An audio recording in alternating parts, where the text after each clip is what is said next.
Hello Lolo Eli, Linggo, April 13, pumunta tayo sa SM San Jose del Monte sandali. Hahanap tayo ng yellow na polo para sa anniversary.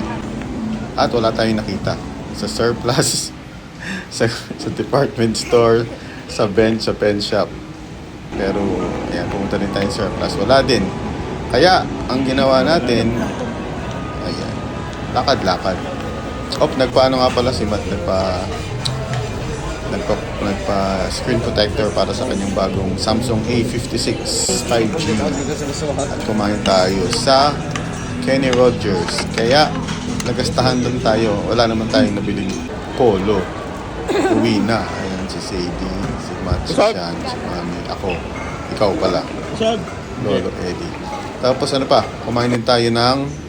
Bumili si Sadie ng slime kit. 354 pesos. Ang mahal.